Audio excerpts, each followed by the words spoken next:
بسم اللہ الرحمن الرحیم۔ شروع کرتا ہوں اللہ کی پاک نام سے جو بڑا مہربان نہایت رحم والا ہے۔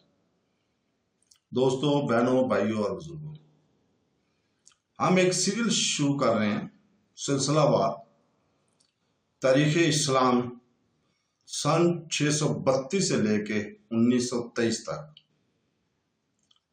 یعنی کہ حضور پاک صلی اللہ علیہ وسلم کا اس دنیا کے جانے کے بعد سے لے کر آخری سلطان سلطنت عثمانیہ تک کا ایک ہم شروع کر رہے ہیں سلسلہ وار۔ تو دوستو، آج کی پہلی اس قسط میں ہم ابتدائی جائزہ لے رہے ہیں اس دور کا۔ تو بہنوں، بھائیوں اور بزرگوں، اسلامی تاریخ اس کے اپنے ہی اندرونی رد عمل کا ایک عکس ہے۔ مسلم قوم کی جدوجہد، کامیابیاں لیے سب کچھ مسلمانوں کی اپنی انتخاب کردہ راہیں ہیں۔ وہ راستے جن کا چناؤ گزشتہ 14 سالوں سے مسلمان خود کرتے آ رہے ہیں، 1400 سالوں سے خود کرتے آ رہے ہیں۔ جب بھی وہ اسلام کے اعلیٰ ترین اصولوں پر چلے تو وہ دوسری تہذیبوں کے لیے قابل تقلید نمونہ بنے رہے، لیکن جب انہوں نے اصولوں سے سمجھوتا کر لیا تو اپنی روحانیت سے جدا ہو گئے، اپنے اعلیٰ ترین اقتدار سے دور ہو گئے تو انتشار کی گہرائیوں میں ڈوب گئے۔ زندگی کے ہر پہلو میں پہل کرنے کے اپنے حق کو دوسری تہذیبوں کی گود میں سونپ دیا۔ اسلام کا بنیادی پہلو اور اس کا بنیادی حق یہی ہے کہ ایسے سماج کی تخلیق کرے جہاں حلال و حرام کی تمیز ہو، جو اللہ تعالیٰ کی وحدانیت پر ایمان لے آئے۔ ایک مسلمان کی زندگی عبارت ہے اس سے کہ وہ مسلسل جدوجہد کرے، زمین پر ایک ایسی تہذیب کی تعمیر کرے جو رنگ، نسل اور وطنیت کی تنگ و دائرات سے بالکل الگ ہو۔ اس طرح اسلام ایک ایسا مسلسل عمل بن جاتا ہے جہاں آفاقی نظریات کے ذریعے نسل و وطنیت کی نظریات کو برابر چیلنج کیا جاتا ہے۔ اس جہد مسلسل کا اعلیٰ ترین نمونہ خود رسول پاک صلی اللہ علیہ وسلم کی ذات گرامی تھی۔ انہوں نے اپنی زندگی میں ان چیلنجوں کا سامنا مکمل کامیابی کے ساتھ کیا۔ اس کامیاب جدوجہد کے ذریعے مسلمانوں کو وہ طریقہ کار بتلایا، ان رہنما اصولوں ضوابط کا مکمل اور صاف نقشہ بھی دکھلا دیا جس پر مسلمانوں کو چلنا ہے اور کامیابی اور کامرانی کی منزل کو پانا ہے۔ سن 632 کی بات کرتے ہیں۔ 632 میں ہادی کونین صلی اللہ علیہ وسلم کی وفات مبارکہ کے بعد سے مسلمان ان رہنما اصولوں کے مطابق زندگی گزارنے کے لیے جدوجہد کرتے آ رہے ہیں۔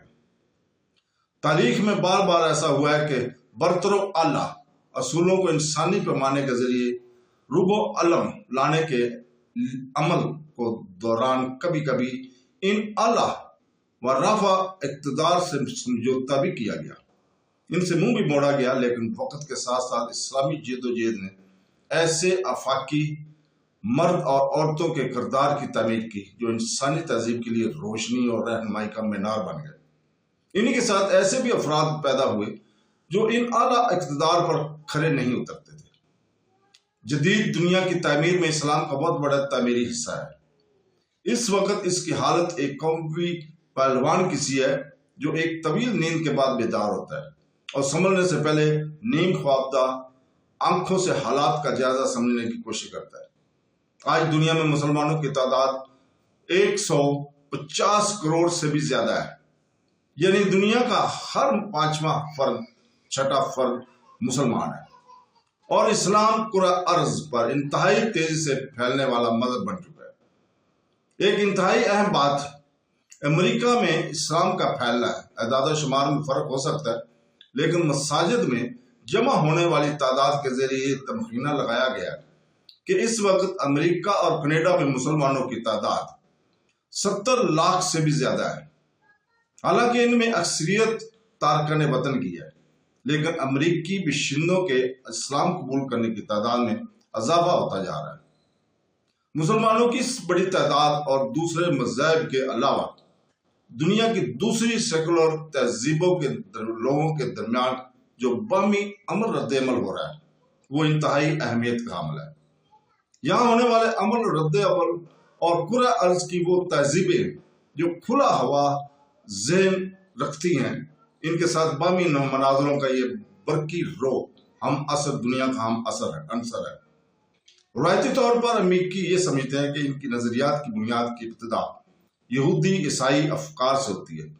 ابھی اس دور حاضر ہی میں ان امریکیوں نے یہ جانا ہے، یہ سمجھا ہے کہ دنیا میں ایک ایسا مذہب بھی ہے جو توحید پرست ہے، ایک خدا کا پرستار ہے، اور وہ اسلام ہے۔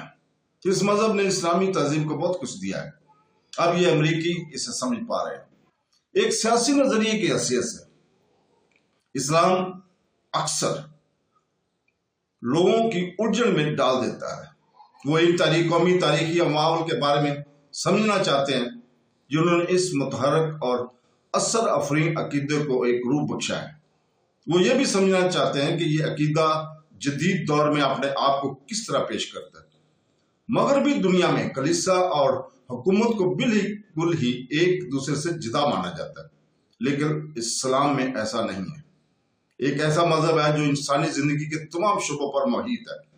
نظریات کی یعنی اختلافات آج مغربی دنیا اور اسلام کے درمیان ہونے والے باہمی رد عمل کو باہمی مناظر کو دلچسپ اور جاندار بنا دیتے ہیں۔ جب اسلام اس دنیا میں آیا تو اس وقت سے پہلے ہی دنیا میں ایک دوسرے سے مقابلہ کرنے والے ماروائی عقائد موجود تھے۔ یہ نظریات ان تمام ممالک میں بڑی شدت سے جاری و ساری تھے۔ جہاں یہ نیا دور، نیا مذہب یعنی اسلام اشاعت پذیر ہوا، اس لیے اسلام سے پہلے کے ماروائی نظریات اور اسلام کی توحید پرستی کے درمیان ٹکراؤ ہونا لازمی تھا۔ جغرافیائی حالات نے اس لڑائی کا اولین منظر نامہ لکھا ہے۔ اس مقابلے کو سب سے پہلے مشرق وسطیٰ اور بحیرہ روم میں ہونا تھا۔ اس علاقہ پر فارس اور بازنطینی شہنشاہوں کا اثر رسوخ تھا۔ قوت ارادی کے پہلے امتحان میں مسلمان فتح یاب ہوئے، اور اس ظفر یابی کا سبب اس پختہ عقیدہ سے پیدا ہونے والا اتحاد تھا۔ جب اسلام اور پڑوسی تہذیبوں کے درمیان حالات کچھ پرسکون ہوئے تو ان تہذیبی سرحدوں کے درمیان خط فاصل کھینچ دی گئی۔ تو اب اس کی بات کی ضرورت محسوس ہوئی کہ اس پرکشش اور اثر افریز توحید پرست عقیدہ کی ظاہری اور باطنی صورتوں کی اصلیت کو معین کیا جائے، انہیں اجاگر کیا جائے، ان کی واضح شکل پیش کیا جائے۔ مسلمان قاضیوں، منصفوں اور علم الکلام کے ماہرین نے اپنی تمام تر دماغی قوتوں کو اس چیلنج کی جڑ منظور کر دیا۔ ایک مکمل قانونی دستور مرتب کیا گیا، ایک ایسا قانون جو اپنے اندرونی معاملات کے ساتھ نمٹ سکے، علاوہ اس کے تہذیبی تصادم اور تہذیبی مکالمے کی کشمکش آرائی سے بھی کامیابی کے ساتھ سامنا کر سکے۔ سب سے پہلے یونانی اقلیت پرست افکار کا تجربہ کیا گیا، پھر اسے ترک کر دیا۔ ہندوستانی ریاضی یعنی حساب اور چینی ٹیکنالوجی کو اپنے اندر جذب کر لیا۔ پھر مسلمان نے ایک قدم اور آگے بڑھے، سائنس کے نئے شعبہ ایجاد کیے، نئی اختراعات اور ایجادات کرنے میں اولویت حاصل کی۔ سیاسی دنیا کو ٹھیک خانوں میں تقسیم کیا۔ ایک دارالاسلام یعنی اسلام کا گہوارہ تھا، تو دوسرا دارالعرب یعنی رسا کشی اور کشمکش کا گہوارہ تھا۔ یہ تقسیم 500 سالوں تک مسلمانوں کے لیے بہتر ثابت ہوئی، اس لیے کہ اس دور وسط میں بر اعظموں کے درمیان کشمکش آرائی کم یہ تھی۔ باہمی رد عمل کچھ زیادہ نہیں ہوا کرتا تھا، اگر تصادم ہوتے بھی تھے تو یہ رک کر کافی عرصہ کے درمیان ہوتے تھے۔ اسلامی تہذیب ترقی کی جانب بڑھتی رہی۔ اس زمانے میں فلسفہ، فنون لطیفہ، تاریخ اور تمدن ارتقا پذیر ہوئے۔ اس ترقی یافتہ تہذیبی سرمایہ کو انہوں نے دنیا کی بقیہ حصے کی جانب برآمد کیا۔ اپنے آپ میں خود کفیل یہ دنیا 12ویں صدی عیسوی میں پہلے صلیبیوں کے حملوں سے لرز اٹھی، پھر 13ویں صدی عیسوی میں منگولوں کے حملوں کی وجہ سے لٹ گئی۔ اسلامی دنیا کا بیشتر حصہ تباہ ہو گیا، لیکن جب امتحان کی گھڑی آئی تو آزمائش کے لمحات میں اسلام نے اپنی قوت مدافعت، سخت جانی اور پھر سے ابھر آنے کا بھرپور ثبوت دیا۔ اسلام کی وہ روحانیت جس کا اظہار تصوف کی عظیم شخصیات نے کیا، وہی روحانیت فتح یاب ہوئی۔ مغولوں نے اسلام قبول کر لیا، خود اسلام کے پاس محافظ بن گئے، اسلام کی روشنی کو پھیلانے والے ہو گئے۔ مغولوں، تاتاریوں اور ترکوں کا جو عنصر اسلام میں داخل ہوا تو اسلامی دنیا میں ایک نئی جان پڑ گئی، ایک نئی قوت اس میں بھر گئی۔ ان کی محافظت میں ایران کی روحانی پاکی، صفائی اور عرب کی دانشوری دونوں نے بھرپور جلا پائی۔ دونوں کی نشر مائی ہوئی پرانی روایات نئے افکار میں پگھل کر آپس میں گھل مل گئے۔ اس کے نتیجے میں جمال و جلال کا مظہر ایک ایسا عوامی اسلام ابھرا جو برصغیر پاک و ہند، انڈونیشیا، افریقہ اور یورپ کے علاقوں میں پھیل گیا۔ اس کے نتیجے میں دولت مند اور طاقتور شاہی سلسلے پھر آئے۔ ہندوستان میں مغلیہ سلطنت، ایران میں صفوی، مغرب میں مالی اور سانگے، اور مشرقی بحرالروم میں عثمانیہ ترکوں نے عظیم الشان حکومتیں قائم کی، اپنے پیچھے ادب، فنون لطیفہ اور فن تعمیر کی اعلیٰ ترین میراث چھوڑی۔ وہ بندھن جو عام طور پر فرد کی تہذیبوں سے باندھتے، وہی بندھن عقیدہ، رشتہ داری اور دوستی کو مضبوط کرنے کے علاوہ تہذیب کو بھی ارتقا پذیر کرتے ہیں، اور یہی عناصر عام اشخاص کو آپس میں جدوجہد کرنے اور ایسی منزل کو پانے میں معاون ثابت ہوتے ہیں جو عام طور پر ان کی رسائی سے پرے ہوتی ہے۔ اسلامی تہذیب کو مسلسل قوت نمو بخشنے والی طاقت و آفاقی عقیدہ ہے جس کا واحد مقصد ہے اللہ تعالیٰ کی ذات کو ماروائے اور راہ سمجھنا اور اللہ کے احکامات کو عرض پر نافذ کرنا۔ 15ویں صدی عیسوی کے دوران سمندروں کے اس پار سے ایک نئے چیلنج نے ابھارا۔ وہ خطرہ تھا پرتگالیوں کا۔ انہوں نے توپ بردار جہازوں کے ذریعے بحر ہند کے ساحلوں کو تباہ و تاراج کرنا شروع کر دیا تھا۔ وہ امن و امان جس نے ایک بڑے علاقے کو تجارت کے آزادانہ گزرگاہ بنا رکھا تھا، اب یورپی توپوں کی گھن گرج میں کھو گیا۔ اس زمانے میں امریکہ بھی دریافت ہوا۔ پورا ارض کے پورے گھیرے میں جہاز رانی ہونے لگی۔ دنیا بدل گئی۔ انہی حالات کے پیش نظر شمالی یورپ کی نئی طاقتوں نے سر اٹھایا اور کچھ عرصے کے دوران ایشیا اور افریقہ کے بڑے علاقے مفتوح ہو گئے۔ انگلینڈ، فرانس اور روس نے اپنی طاقت کا دائرہ بڑھایا، جبکہ اسلامی دنیا نے نقطہ نظر کا مرکز کھو دیا اور اپنے آپ میں سمٹ گئی۔ کاہلی کی وجہ سے ایک عجیب قسم کی تنگ نظری، انتہا درجہ کی مذہبی عصبیت اور سمندری ٹیکنالوجی سے غفلت، ان تمام عناصر نے اپنا رول ادا کیا۔ پرانے مسلم ادارے یورپی جینٹ کمپنیوں کا مقابلہ نہ کر سکے۔ اثر آفرینی، کارگزاری اور تاثیر میں مسلم ادارے یورپی کمپنیوں سے مات کھا گئے۔ دنیا کے معاملات میں مسلمانوں کی پیش قدمی رک گئی۔ یہاں دوسرے تہذیبوں نے ان کو مات دے دی۔ مسلم علاقے جب یورپ کے زیر نگین آ گئے، یہ ان کی نو آبادیاں بن گئے، تو مسلمانوں کا تاریخی اور تہذیبی ارتقاء کا سفر رک گیا۔ جب 20ویں صدی عیسوی میں نو آبادیات نظام ٹوٹنے لگا اور سیاسی اقتدار کی جگہ اقتصادی قوت نے لے لی، تو مسلمان قوم اس کے لیے تیار نہیں تھی کہ وہ آگے بڑھتی بکھرے ہوئے اجزاء کو سمیٹتی اور اپنے ہم اثر یورپی ممالک کے ساتھ ساتھ اپنا تاریخی سفر ایک بار پھر شروع کرتی۔ ایسے زمانے میں جب ٹیکنالوجی نے دنیا کو ایک دیہات کی طرح سکیڑ کر رکھ دیا تھا، مسلمان گہری نیند سے یوں بیدار ہو رہے تھے کہ اب بھی جمائیاں لے رہے ہیں۔ گرد و پیش کی خبر نہیں، یہ اپنے ہی ایک ایسے الگ دور میں پھنسے ہوئے جو کہ ٹوٹا سا بکھرا سا ہے۔ موجودہ زمانے کے مسلمانوں پر ایک تہذیبی حمود طاری ہے۔ یہ کئی مختلف زمانوں میں جی رہے ہیں، کچھ 20ویں صدی میں تو کچھ اسلام کے عظیم الشان کلاسیکل دور میں اور کچھ اس سے پہلے کے زمانے میں۔ آج اسلامی دنیا میں جو شورش برپا ہے وہ اسی انتشار کا نتیجہ ہے۔ نوآبادیات دور کی وجہ سے اسلامی تہذیب اور تمدن کے ارتقاء کی کڑی جو ٹوٹ گئی، تو اب جدید سیکولر دنیا اور اسلامی تہذیب کے درمیان ہونے والی کشمکش اور رد عمل کے درمیان حدود معین کرنے میں مشکلات پیش آ رہی ہیں۔ صرف اسلام ہی اس کشمکش کے دوچار نہیں ہے، دنیا کے دوسرے بڑے مذاہب کو بھی اس قسم کی صورتحال کا سامنا ہے۔ یہ انتہائی ضروری ہے کہ دوسرے مذاہب کی طرح اسلام کی تاریخی ارتقاء کے عمل کی جو کڑی ٹوٹ گئی ہے وہ پھر سے جڑ جائے، یہ عمل پھر سے جاری اور ساری ہو جائے۔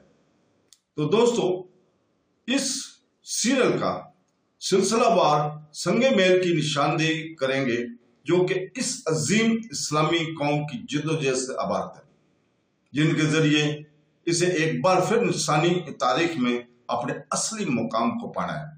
ان مسائل کے عالمی اور آفاقی حل نکالنے کی کوشش کی گئی ہے۔ اسلام ایک عالمی جدوجہد ہے، اس کے ماننے والے دنیا کے ہر کونے میں موجود ہیں۔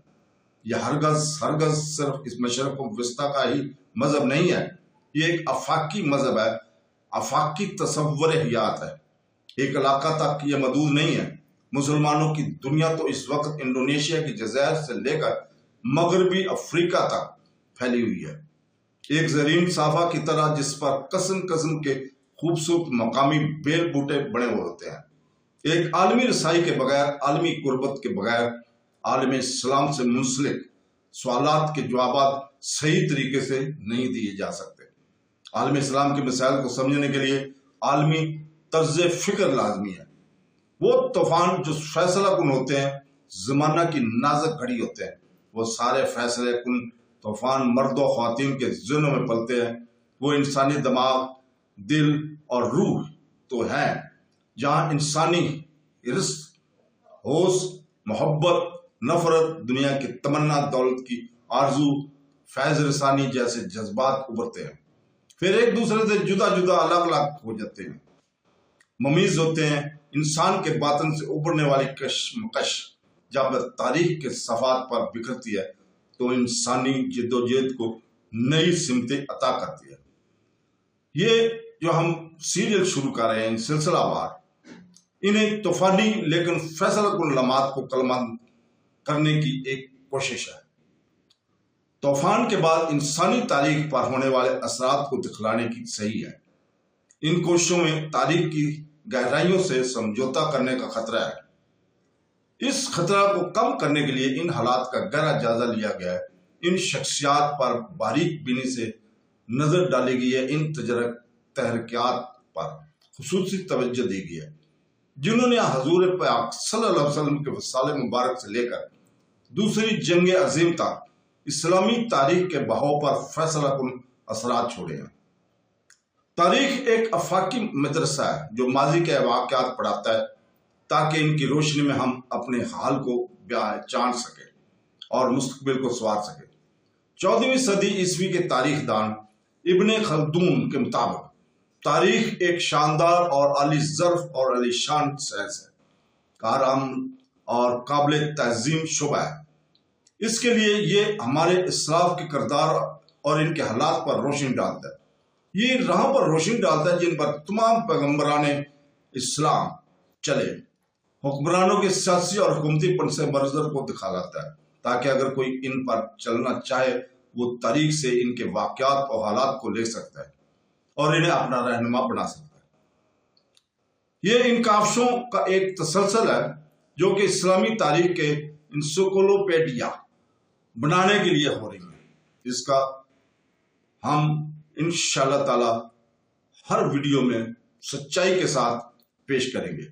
امید ہے کہ آپ ان تمام ویڈیوز کو دیکھیں گے اور حضور پاک صلی اللہ علیہ وسلم کے انتقال پر منال سے لے کر دوسرے جنگ عظیم تک کے حالات کا جائزہ لیں گے۔